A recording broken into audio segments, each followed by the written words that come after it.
Assalamualaikum warahmatullahi taala wabarakatuh. Alhamdulillahi rabbil alamin wa bihi nasta'in ala umuri dunya waddin, wa nusalli wa nusallim ala sayyidina Muhammadin khatamil anbiya wa imamil mursalin wa ala ali baitihi at-tayyibin at-tahirin. Wa radiyallahu ta'ala an ashabihi wa man iktada bihadihi ila yaumiddin. Subhanaka la ilma lana illa ma 'allamtana innaka antal alimul hakim. ولا حول ولا قوة إلا بالله العلي العظيم. اللهم رب اشرح لنا صدورنا ويسر لنا أمورنا واحلل عقدة من لساني يفقهوا قولنا. رب يسر ولا تعسر، رب تمن بالخير. أما بعد. Apa khabar semua yang sihat? Alhamdulillah, sama kita merafak setinggi syukuran kepada Allah Ta'ala yang dengan limpah kurnia dan inayah yang dapat sama kita berhimpun bagi menyambung pengajian kita insya-Allah. Ke surat 73 kita tak habis lagi mengenai ciri-ciri ataupun sifat zahiriyah Nabi kita sallallahu alaihi wasallam. Jadi tuan-tuan dan puan-puan, suka cerita saya nak mengulang balik mengenai zahiriyah Nabi kita sallallahu alaihi wasallam, yang mana mesti tidak kita kena mentasawurkan ataupun membayangkan mengenai rupa paras Nabi kita sallallahu alaihi wasallam yang mana tidak pernah dilihat seseorang seperti atau semisalnya pada sebelum maupun sesudahnya. Jadi tuan-tuan dan puan-puan, apa yang kita bahaskan ini adalah satu benda yang terlalu agung nak disifatkan dengan kata-kata, terlalu agung nak dilihat dengan mata, dan terlalu agung untuk didengar dengan telinga. Orang yang Allah Ta'ala taufikkan sahaja dapat menggambarkan akan keindahan Jamalul Muhammadi ataupun keindahan Nabi kita sallallahu alaihi wasallam. Seumpama kita dah simpulkan perkhabaran mengenai rupa paras Nabi kita sallallahu alaihi wasallam, seumpama yang disimpulkan oleh penyunting iaitu Sidi Abdullah At-Talidi. Seumpama kalau kita buka muka surat 72 tu, perenggan yang bermula dengan kurungan ada bintang kat dalam tu maknanya suntingan ataupun tambahan daripada penyunting. Dia bukannya datang daripada pengarang kitab iaitu Imam Qadhi Iyad. Tinggal lagi kalau tuan-tuan dan puan-puan baca dekat mukaddimah penyunting, dia ada menyebutkan sebahagian daripada riwayat-riwayat ataupun sebahagian daripada perenggan yang ada dalam kitab ini, yang mana datang daripada diri dia sendiri, yakni penyunting, maka dia letakkan tanda bintang ataupun kurungan yang seperti mana di bawah tersebut. Yang mana tuan-tuan dan puan-puan, ciri-ciri zahiriyah Nabi kita sallallahu alaihi wasallam ini dijadikan satu tamsilan ataupun satu penawar bagi orang-orang yang tidak dapat melihat Nabi sallallahu alaihi wasallam. Kalau kita pergi ke Turki contoh, tuan-tuan dan puan-puan, kita pergi Turki, dek shopping, dek cari beg, cari barang yang tak apa bondo dekat Turki misalnya, adat tradisi orang Turki Uthmaniyah pada dahulu kalau di setiap rumah mereka ataupun dalam masjid dan juga di zawiyah-zawiyah mereka mesti ada satu bondo yang nama dia Al-Hilyatus Syarifah. Al-Hilyatus Syarifah. Hilyah Syarifah ni merujuk kepada kalau kita nak simpulkan bahasa mudahnya, potret yang agung, bukanlah gambar Nabi sallallahu alaihi wasallam itu. Maknanya mereka ini salin hadis yang diriwayatkan oleh Imam Tirmizi daripada Sayyidina Ali karamallahu wajhahu alaihi salam mengenai rupa paras zahiriyah Nabi kita sallallahu alaihi wasallam, yang mana tak adalah orang tersebut melihatnya melainkan akan timbul rasa syauq ke atas Nabi sallallahu alaihi wasallam. Betul, kalau kita tengok setengah daripada adat orang Islam di belahan dunia yang lain, mereka bila mendengar nama Nabi sallallahu alaihi wasallam, kalau adat orang Turki dahulu kala, mereka meletakkan tangan di dada mereka. Bila disebut mengenai Muhammad sallallahu alaihi wasallam, dia letak dekat dada. Bukan sebab apa? Simbolik menahan qalbi ataupun hati ini daripada luruh gugur dek mendengar nama Nabi sallallahu alaihi wasallam. Umpama kalau orang lelaki dengar nama rumah 30 tahun makin. Sekarang ni kok dengar macam dengar nama jiran juga, tak ada rasa apa. Kok sebelum kahwin dengar nama calon isteri contoh rasa rindu, terbayang-bayang, terkonang-konang. Begitulah umpama tuan. Jadi orang Turki Uthmaniyah dulu bila mendengar nama Muhammad sallallahu alaihi wasallam dia akan letak dan dia akan selawat kat atas Nabi sallallahu alaihi wasallam. Bukan bercakap dah. Bila dengar nama Nabi sallallahu alaihi wasallam, dengar Muhammad, dia akan menyebut sallallahu alaihi wasallam, bukan bercakap-cakap. Orang yang bercakap-cakap bila mendengar nama Muhammad sallallahu alaihi wasallam disebut, maka dalam qalbinya takut-takut tak ada sebarang mahabbah kepada Nabi sallallahu alaihi wasallam. Tinggal lagi tuan-tuan, masa saya pergi Turki itu tak sampai nak boli itu kat Konya dengan Hitijani jumpa bondo lah tu, Hilyah Sharifah tu. Tinggal lagi berapa dia jual tu? 1,000 lebih ringgit tuan-tuan. Ya Allah, tak payahlah. Baik dan print out sendiri. Jadi digantung di rumah-rumah. Bila tengok, bila dibaca, dia akan membayang bagaimana ketampanan dan keindahan rupa paras Nabi sallallahu alaihi wasallam. Seumpama yang ditamsilkan oleh penulis di bawah tu apa dia, baginda sallallahu alaihi wasallam memiliki wajah yang terindah, mana tak ada lagi yang lebih indah, lebih cantik, lebih nian daripada baginda sallallahu alaihi wasallam, seperti mentari dan rembulan. Apa tamsilan dia? Bila di waktu pagi tak ada yang menerangi alam ataupun menerangi sesuatu melainkan ia datang daripada cahaya matahari. Begitu juga pada waktu malam tak ada yang menerangi malam itu kecuali yang paling terang sekali adalah cahaya bulan. Kulitnya putih bersinar dan sederhana seakan dibentuk dari perak. Putih bersinar terang yang cenderung kepada kemerahan. Ini pun kita dah syarah dah lagi. Kedua matanya terbentuk, nampak cantik. Alisnya lentik, bulu matanya lentik semula jadi. Bukan dikopit dengan klipo ke, dengan maskara ke apa, tak ada. Dan bulu mata Nabi sallallahu alaihi wasallam tabah. Sehingga orang kalau melihat mata Nabi sallallahu alaihi wasallam seakan-akan Nabi memakai colak. Memang Nabi pakai colak. Tinggal lagi dek ketebalan dan kehitaman bulu mata Nabi kita sallallahu alaihi wasallam seakan-akan tertasawur ataupun terlihat pada pandangan orang dia hitam, seperti memakai colak.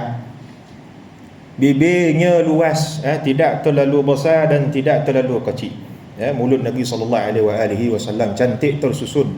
Begitu juga kalau kita nak hurai lagi tuan-tuan, gigi bagaimana suara dia, tutur bicara dia tak dapat malam ni kan.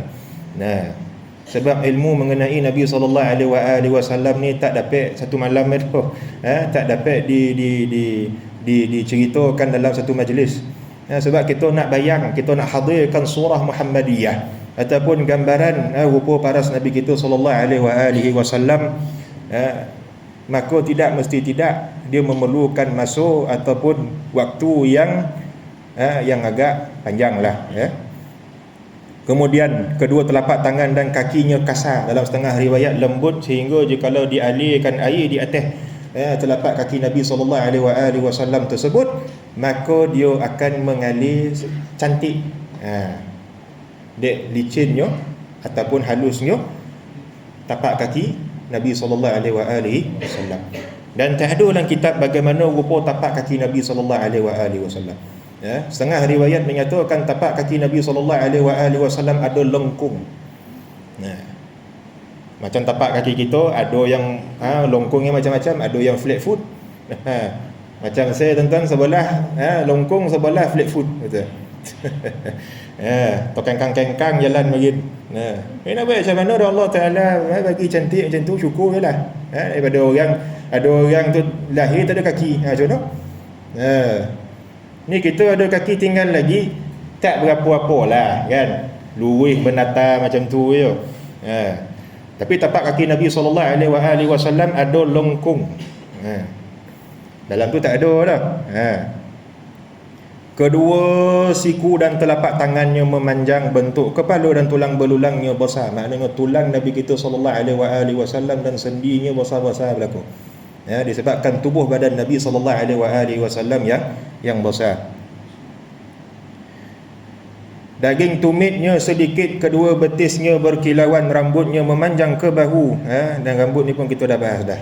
Dan bawah cuping telinga, wafrah, adanya ada limah, ada jumah, dan beberapa tocang diikat pada hari pembukaan kota Mekah. Berdasarkan hadis yang diriwayatkan oleh Imam Tirmizi daripada Ummu Hani binti Abi Talib radhiyallahu taala anha.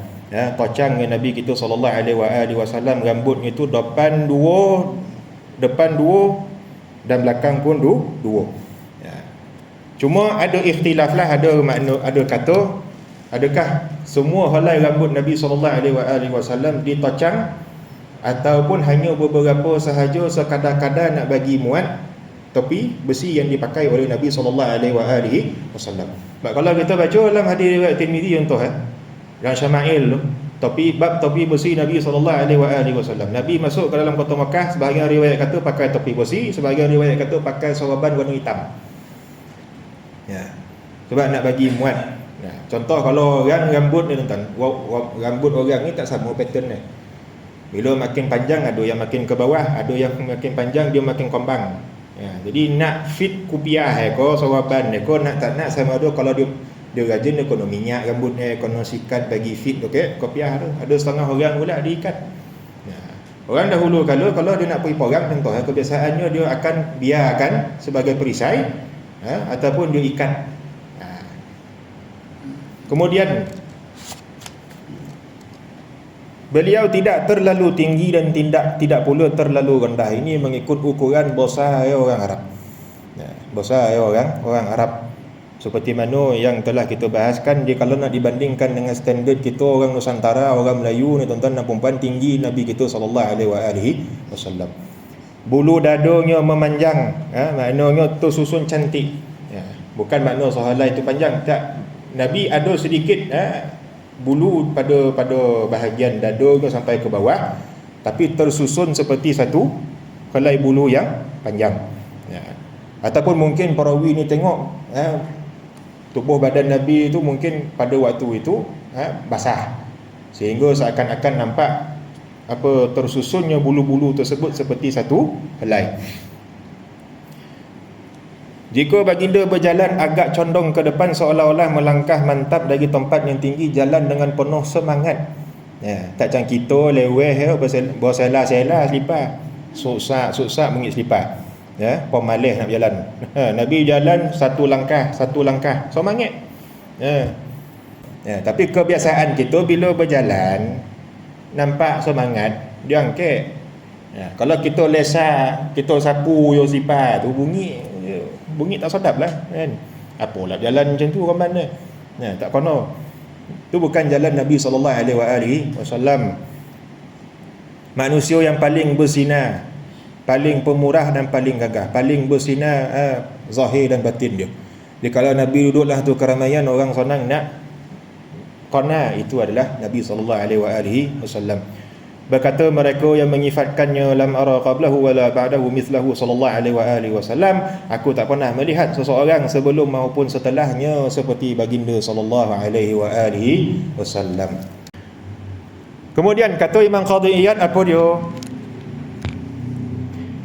Al-Bara' berkata, Bara' bin Azib radhiyallahu taala an, aku tidak pernah melihat seseorang yang lebih indah berambut panjang dan berpakaian berwarna merah dari Rasulullah sallallahu alaihi wasallam. Nabi antara pakaian dia warna merah, tinggal lagi warna merah yang macam mana? Sebab ada setengah riwayat Nabi menogah daripada berpakaian berwarna merah. Setengah riwayat kata Nabi memakai warna merah hati, bukan merah terang. Dia bab color ni elok tanya orang perempuan kan. Kita orang lelaki ni kalau dia bagi pattern macam-macam, satu yo hitam yo semua, biru semua. Kau tanya orang perempuan, biru tu ada biru nude, ada biru langit, ada biru royal blue, apa lagi baby blue, segala-gala dia punya kod color ni orang perempuan mahir lah. Kalau kita orang lelaki biru lah, kata hijau lah kan. Tak ada istilah turquoise ke apa benda ke, tak ada. Tapi kalau kita baca dalam setengah riwayat, Nabi sallallahu alaihi wasallam pernah menogah para sahabat berpakaian dengan warna merah terang. Kemudian warna kuning kunyit dengan kuning saffron. Za'faran. Kuning kunyit ni dia macam kuning kemerahan, dia hampir mirip kepada oren lah mungkin. Kemudian macam sami, wallahu a'lam lah. Kemudian warna kuning saffron, warna kuning terang. Kalau kita baca dalam setengah syarahan hadis menyatakan apa dia? Mereka warna-warna ini adalah warna yang dikhususkan bagi orang perempuan. Sebab tu ditogah bagi orang lelaki untuk pakai.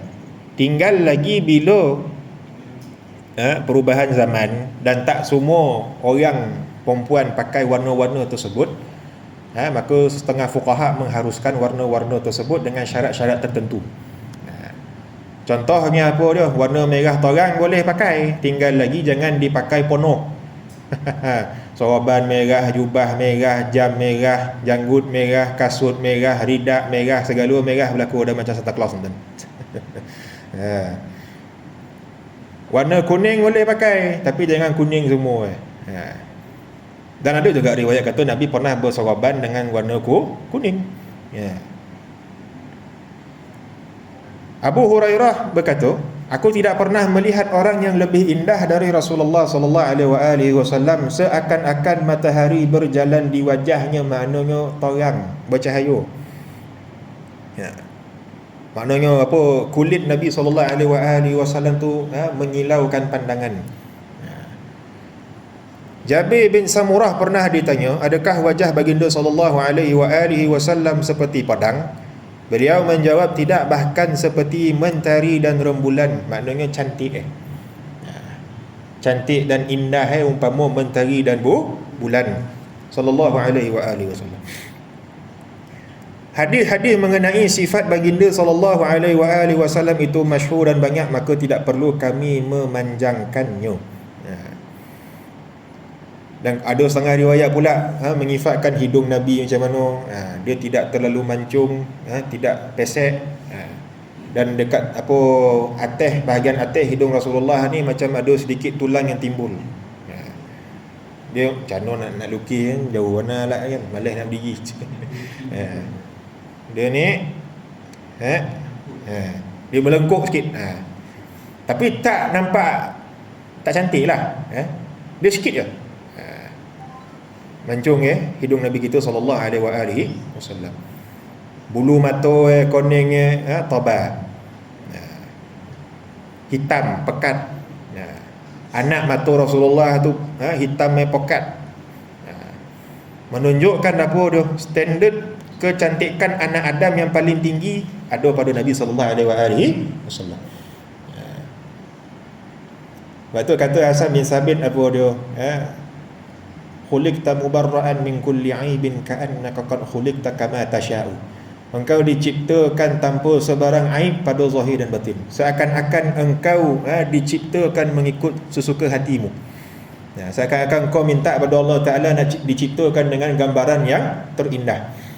Walhal Allah Ta'ala yang menjadikan dia mengikut iradat dia, nak meninggikan gambaran Nabi SAW tu indah begitu, lebih indah daripada Nabi Allah Yusuf. Sebab tu sebagai riwayat menyatakan dia dikurniakan kepada Yusuf alaihi salam separuh daripada kecantikan manusia, dan dikurniakan kepada Nabi sallallahu alaihi wasallam 100% kecantikan manusia. Itu tak dapat kita nak bayangkan zaman Nabi ni macam mana, tuan-tuan. Kalau kita bayang-bayang pun belum tentu dia sama 100% seperti mana dilihat oleh para sahabat. Kalau mimpi sekali pun belum tentu dia sama seperti mana dilihat oleh para sahabat. Kok dalam mimpi pun kita dah rasa begitu indah ini kan pula kalau menghadap depan-depan sallallahu alaihi wasallam. Kemudian fasal berikutnya, kesucian jasad dan wangian peluh baginda sallallahu alaihi wasallam. Kesimpulan bagi bab ini apa dia? Tidak ada bau yang lebih wangi kecuali yang datang daripada peluh Nabi sallallahu alaihi wasallam, ataupun apa yang terbit daripada Nabi kita sallallahu alaihi wasallam.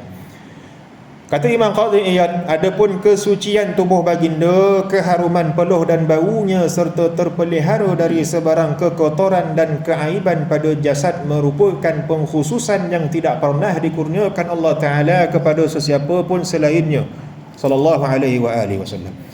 Dia telah menyempurnakan kesuciannya dengan tuntutan syariat dan 10 amalan fitrah. Apa dia? Kat bawah tu seumpama dia kalau Imam Ahmad dengan sebagian ashabus sunan daripada Aisyah radhiyallahu taala anha bahwasanya Nabi sallallahu alaihi wasallam bersabda 10 dari sunnah fitrah, maknanya kelakuan fitrah membersihkan diri tu apa dia? Memotong misai, bukan cukur. Potong misai bagi komeh. Sebab tu tuan-tuan dan puan, Nabi sallallahu alaihi wasallam menitahkan orang Islam supaya gunting misai dan bolo janggut. Bolo tu bukan semata-mata bolo komeh. Ini bolo tak komeh. Berselumeh, tahu selumeh? Macam pokok rambut hantu orang mana? Tahu pokok rambut hantu tak? Yang duk gantung-gantung macam pokok pakis tu. Panggil pokok rambut hantu. Arwah wan saya ngabal lah. Tanya pokoknya apa? Pokok rambut hantu tu. Anda wan dan boleh potong rambut hantu kan. Tu tak pokok tak jumpa lah sekarang. Ada lagi. Dia warna merah, warna putih. Janggut hantu. Berselumeh. Bila ada janggut sikat. Nabi bolo janggut, bolo rambut, sikat, komeh, minyak. Betul lah Jamil tu. Ini bolo rambut, tak berjago. Bolo janggut, tak berjago. Wek gohon orang. Ada pernah saya tengok janggut punya toba sampai ke sini kan. Dah macam Santa Claus. Tak ada janggut Rasulullah macam tu ada panjang ada. Panjang lot. Sekira-kira panjang janggut Rasulullah ikut setengah kaul itu selenggam. Betul orang lelaki-lelaki yang ada janggut bolo. Saya ada janggut ni, nampak tak nampak ni, trim. Saya sekalo trim. Yang ada janggut bolo, kok mati tuan-tuan dan puan, itulah satu sunnah yang kita bawa menghadap Allah Taala. Bukan bersoroban. Nabi kapan mana pakai soroban, mana pakai kopiah. Kita mati orang lelaki pakai soroban. Time hidup tak pakai soroban. Nak mati orang pakai soroban. Bid'ah lakon dan Nabi tak ada pakai soroban di kapan ke jenazah Rasulullah tu. Umpama dia kata oleh Aisyah radhiyallahu taala anha. Ada janggut bola. Jangan cukur. Gunting tak apa, jangan cukur. Cukur tahu cukur? Boleng. Naked. Bahasa Jombong. Tak ada apa. Tu dia togah dia Rasulullah. Kemudian apa dia? Memelihara janggut. Ni kita dah sebut tadi. Bersiwak. Kok takut nak pakai kayu sugi tu gosok gigi rajin-rajin dan. Sebelum pergi semayang tu pastikan mulut kita bersih, tak ada bau apa. Ini dengan bau patai, bau jogging, bau rokok apa semua ada Allah Taala. Macam mana? Tahu. Nak marah-marah beli apa dah. Menghadap Allah Taala bau rokok macam mana? Malaikat tak ada okey ada. Dalam hadis riwayat Bukhari contoh Nabi sallallahu alaihi wasallam bersabda, jangan siapa-siapa yang makan tumbuhan ini datang ke masjid kami. Apa dia? Bawang. Bawang yang kuat bau jangan datang masjid kami, togahan daripada Rasulullah. Bukan maknanya kalau makan bawang terus pergi masjid tu terus jatuh dosa besar dah, tak, dia makruh. Sebab apa? Takut para malaikat rahmat yang ada dalam masjid ataupun surau tu bila terganggu dengan bau kita yang tak enak tersebut, dia akan jauh lagi. Ni nak menghadap Allah Ta'ala dan tuan kita dengan orang nak jago kan, bau mulut kita jangan ada bau yang tak elok apa semua. Ni menghadap Allah Ta'ala macam bau tu, bau jogging, bau potai, bau ikan masin, bau tembakau, bau itu baunya. Menghadap Allah Ta'ala. Kalau tak pun standby kayu sugi lah poket tengah mulut bah. Jangan ada bau-bau yang kurang enak. Sebab apa? Kita nak mengundang rahmat Allah Ta'ala.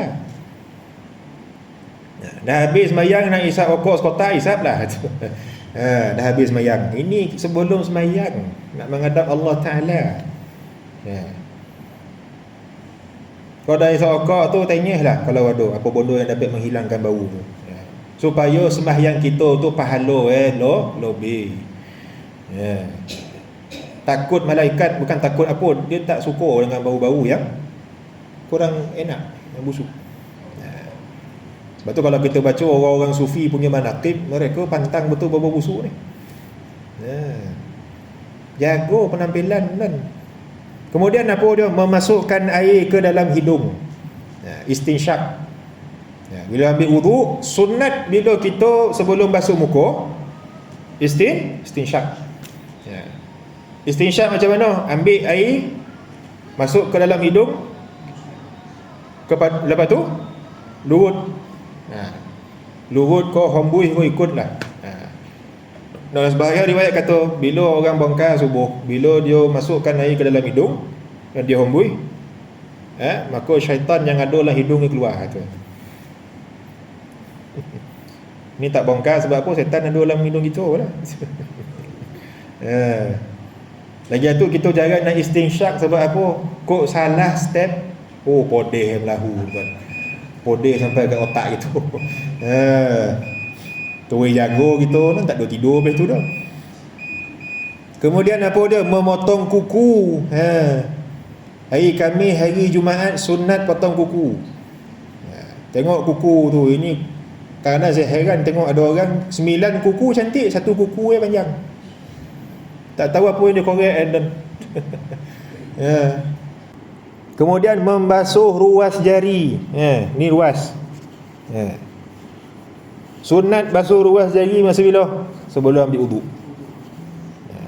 Baik bersihkan betul.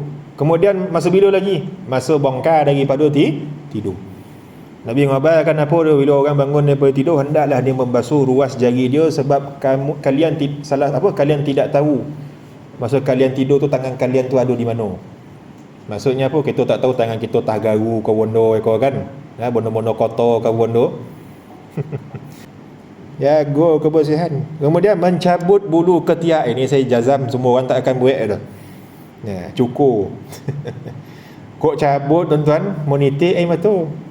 Solai macam cabut bulu hidung. Mau nangis tak boleh lagu gitu, cabut bulu ketiak anda. Cukur, bagi bersih. Kemudian mencukur bulu kemaluan, dan beristinja dengan air. Jangan ikut cara orang kafir, istinja pakai tisu. Salah seorang perawi iaitu Mus'ab bin Syaibah berkata, aku terlupa yang ke-10, namun yang pasti ialah berkumur-kumur. Dah makan, kumur-kumur lah mulut tu. Ini cukup tenyeh pakai cungki gigi. Dengan tahi gigi dengan apa bondo pun semua kumur-kumur. Dah tu setengah orang ada dia letak siwak. Dah habis makan tenyeh. Supaya mulut dia bebas daripada bau-bau yang tidak enak. Jadi ini 10 amalan fitrah. Fitrah para nabi dan rasul dan para solihin. Jaga kekemasan diri. Sebahagian riwayat lain kata apa dia? Seumpama riwayat Bukhari daripada Abi Hurairah, ada tambahan berkhitan. Berkhitan apa berkhitan? Sunat lah. Circumcise bahasa orang Cembung. Wajib bagi orang lelaki-lelaki sunat, dan digalakkan bagi orang perempuan. Faham betul? Wajib bagi orang lelaki-lelaki dan digalakkan bagi orang perempuan untuk bersunat.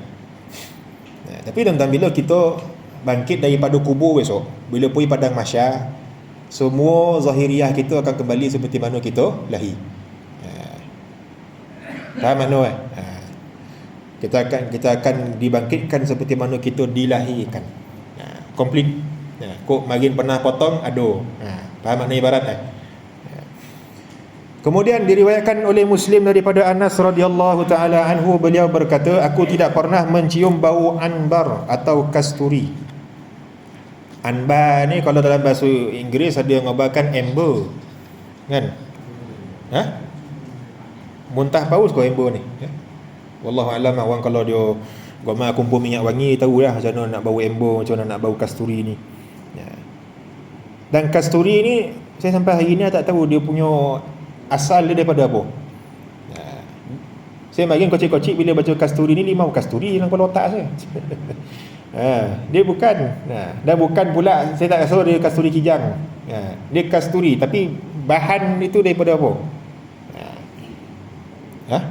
Ada? Tak ada. Atau apa sahaja yang lebih wangi daripada bau Rasulullah sallallahu alaihi wasallam. Maknanya bau semula jadi Nabi kita itu wangi. Tak macam kita tuan-tuan. Bau semula jadi kita bau rapam, bau masam, bau tongik. Kok tembak apa minyak wangi pun berapa korek tahan dia. Tu beza kita dengan Rasulullah. Kemudian daripada Jabir bin Samurah radhiyallahu anhu, Rasulullah sallallahu alaihi wasallam mengusap pipiku dan aku merasakan tangannya yang dingin dan harum, seolah-olah baru keluar dari tempat minyak wangi. Berkat tangan Nabi sallallahu alaihi wasallam ni tuan-tuan. Setengah riwayat kata apa dia? Kalau disentuh pada seseorang, budak kecil contoh, bila budak tu balik ke rumah, para sahabat tahu budak ni tadi jumpa Rasulullah sallallahu alaihi wasallam. Suatu hari Rasulullah pernah tidur di rumah Anas dan berkeringat. Lalu datang ibunya membawa sebuah botol panjang untuk mengumpul titisan peluhnya. Rasulullah sallallahu alaihi wasallam bertanyakan tujuannya melakukan hal itu, dan jawabnya, kami ingin menjadikannya sebagai minyak wangi kami kerana ia merupakan sebaik-baik minyak wangi, yang paling afdal. Tak ada yang paling wangi, tak ada yang lebih sedap bau daripada bau Nabi sallallahu alaihi wasallam. Para sahabat poloh Nabi tu buat minyak wangi. Kita poloh kita kan. Rapam. Sambung mayat. Itu nak nyamuh gitu dengan Rasulullah pula. Poloh Nabi orang ambil minyak wangi. Tu belum kita baca yang kemudian ni lagi teramang kita, tokoh mama gitu. Kemudian daripada Anas beliau berkata, jika Rasulullah sallallahu alaihi wasallam melalui salah satu dari jalan kota Madinah, nescaya akan terbau darinya wangian kasturi. Dikatakan Rasulullah sallallahu alaihi wasallam telah melewati jalan ini. Sebut pasal wangian tuan-tuan dan puan. Saya masuk kat Morocco lagi sebelum saya balik. Saya ambil degree. Saya alhamdulillah saya dapat ziarah satu rumah yang dikatakan menyimpan tapak capal Nabi sallallahu alaihi wasallam. Dikatakanlah dan apa yang menjagung itu adalah daripada keturunan Nabi sallallahu alaihi wasallam, daripada nenek moyang dia. Saya alhamdulillah 3 tahun nunggu 3 tahun nunggu nak dapat ziarah capal Rasulullah tu. Sebelum nak balik Malaysia baru dapat. Zaman rambut panjang. Ada gambar. Saya bila kat luar rumah tu, saya dengan 2 orang kawan. Seorang budak Ampang, seorang lagi budak Singapura. Sebelum masuk rumah kami terbau bondo yang wangi. Kat open space tuan, public. Mana pula orang bau, orang nembak minyak wangi kat situ? Tak ada. Dan bila kami dapat masuk dan bila dibuka akan kotak yang menyimpan capal Rasulullah tu, bila kami pegang dalam frame tu, bau itulah yang kami bau daripada luar tadi. Kemudian masuk saya pergi Mesir. Saya dengan beberapa orang kawan saya dapat masuk satu masjid yang dikatakan menyimpan tapak kaki Rasulullah. Ada kosan dia. Bila kami cium tapak kaki tu, tapak kaki Rasulullah kan, bukan tapak kaki siapa-siapa tu.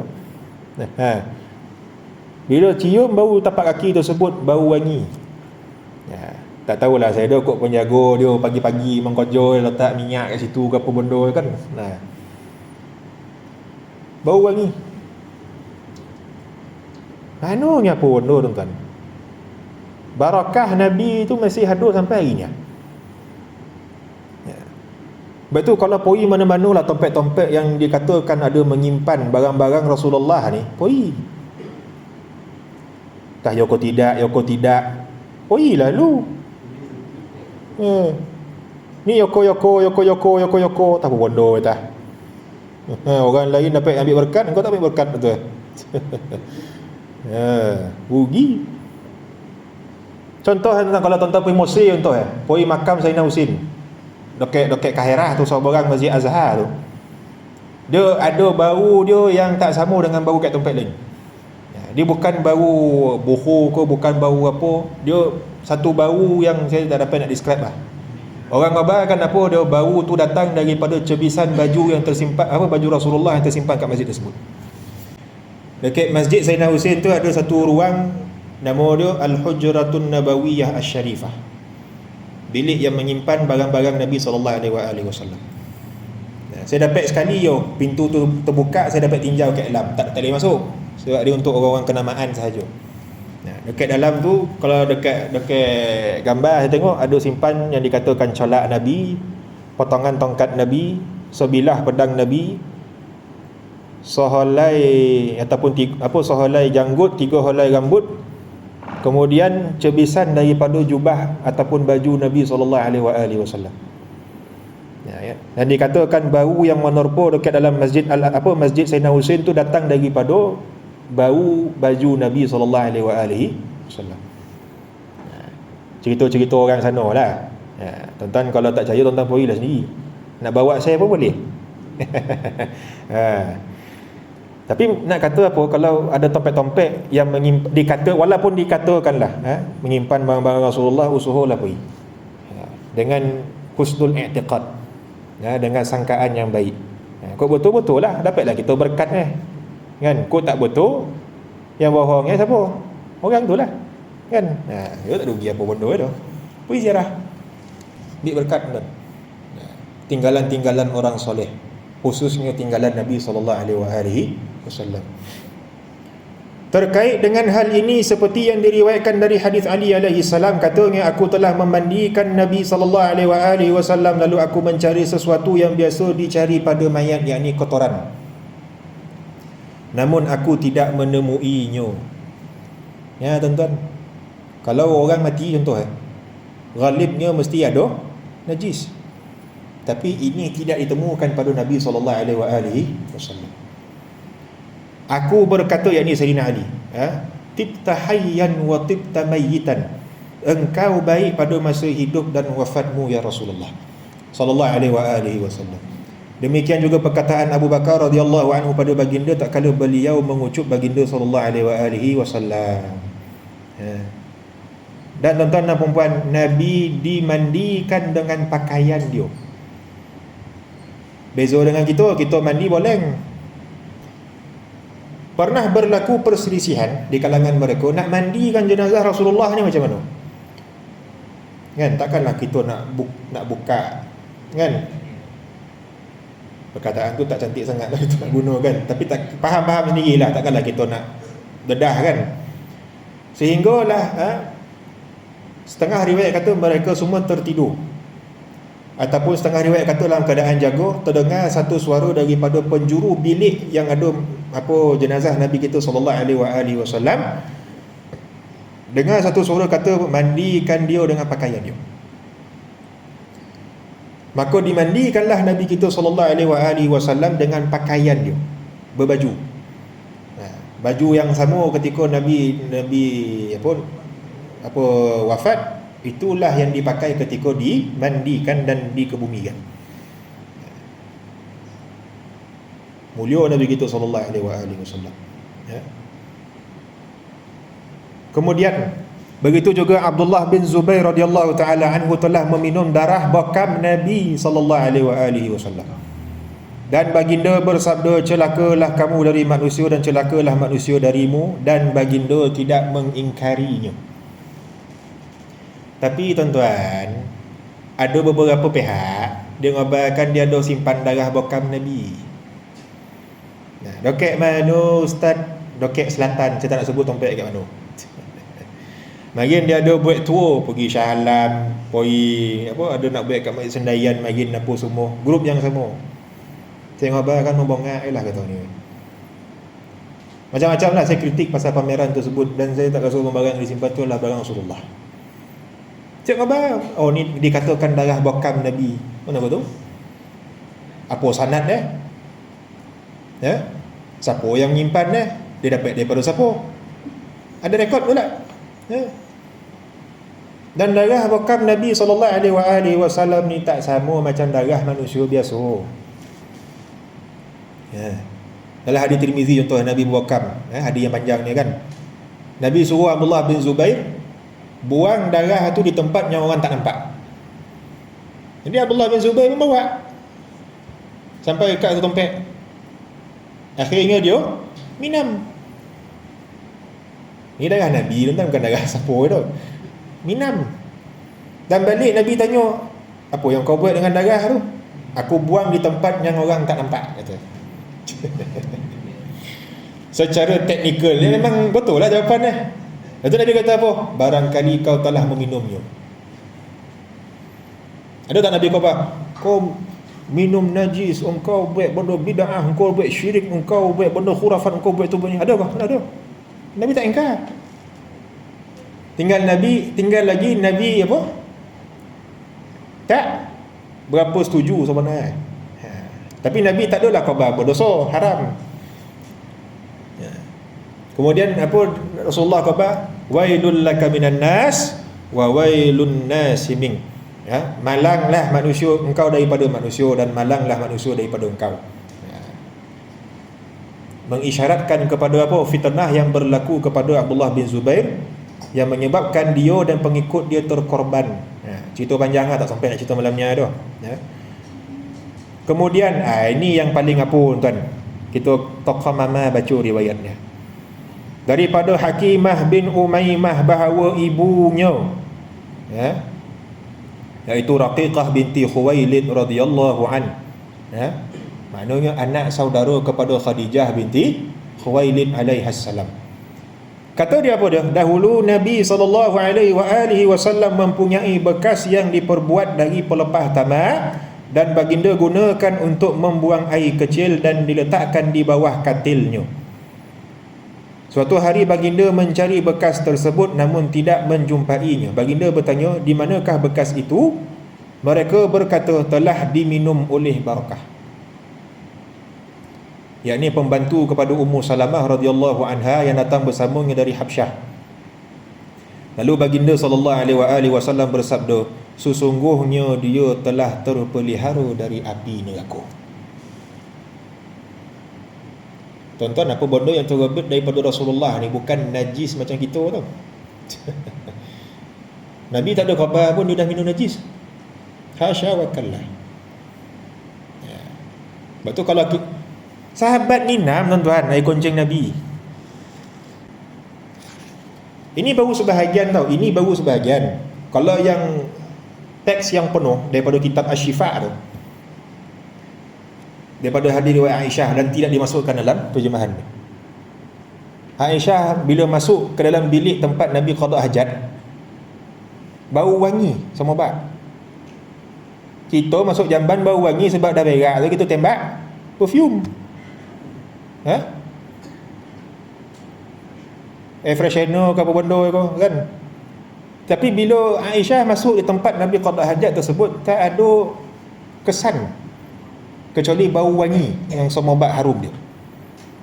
Setengah riwayat tanya, apa kata pula, apa yang dizahirkan daripada batang tubuh Nabi SAW tersebut ditelan oleh bumi.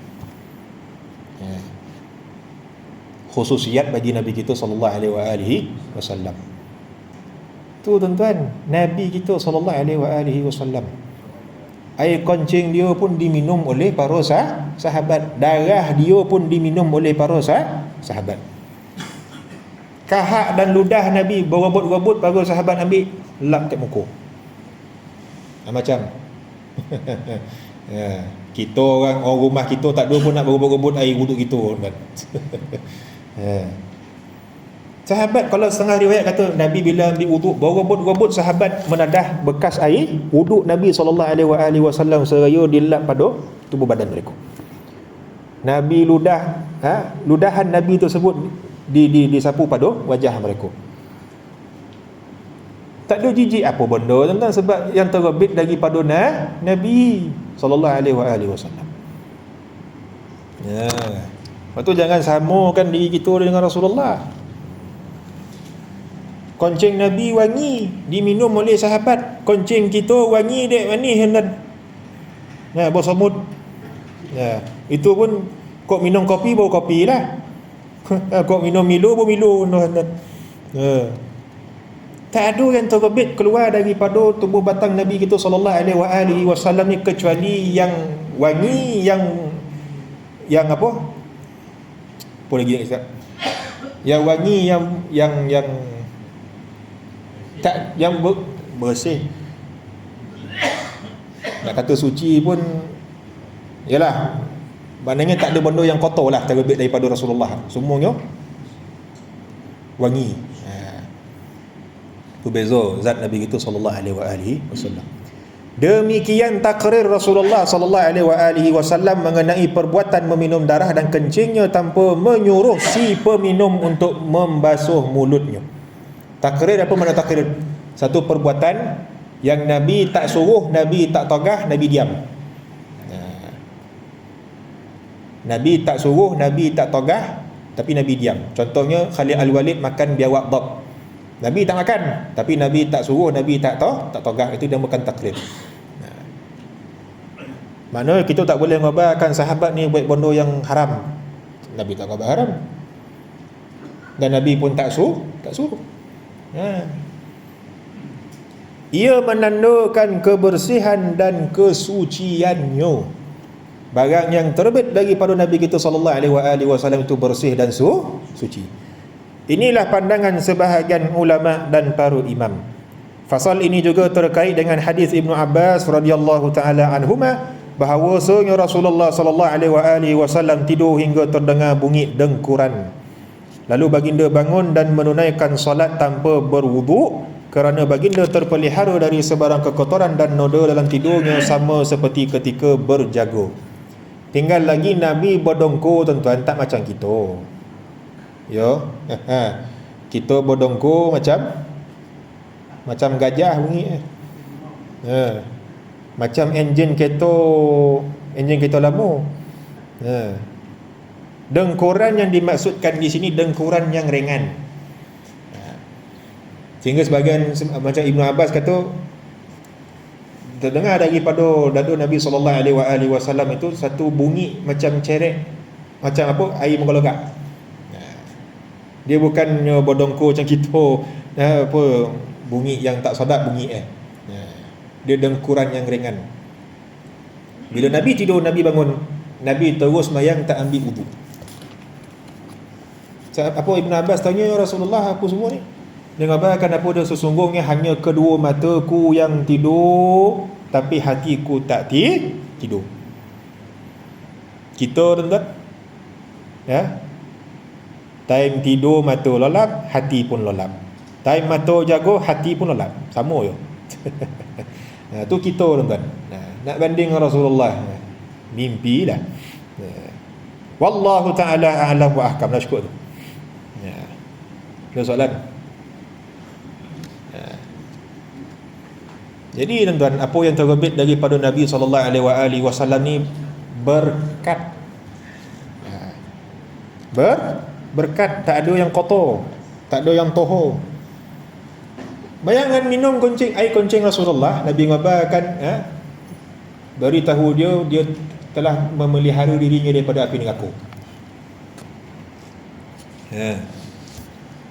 Tu dia tuan-tuan. Sebab tu sesetengah daripada ulama sirah menyatakan, barang siapa yang orang beriman yang telah menyentuh kulit dia dengan satu juzuk daripada zat suci Nabi SAW, maka insya-Allah taala dia tidak akan diseksa dengan api neraka, kerana keberkatan sentuhan mereka dengan Nabi SAW. Wallahu ta'ala a'lam wa ahkam. Kita tunggu begitu insya-Allah taala. Saya menampun maaf jika ada keterlanjuran kata, terguris hati atau kasar bahasa, terlajak masuk apa tu lebih tu kurang, mohon dimaafkan dan mohon dihalalkan insya-Allah. Wallahu ta'ala a'lam wa ahkam. Subhanakallah bihamdika asyhadu an la ilaha illa anta astaghfiruka wa atubu ilaik. Amma bisu wa dhalamtu nafsi faghfir li fa innahu la yaghfiru dhunuba illa anta. Allahumma ighfir lana ma qaddamna wa ma akharna wa ma asrarna wa ma a'lanna wa ma anta a'lamu bihi minna. Antal muqaddim wa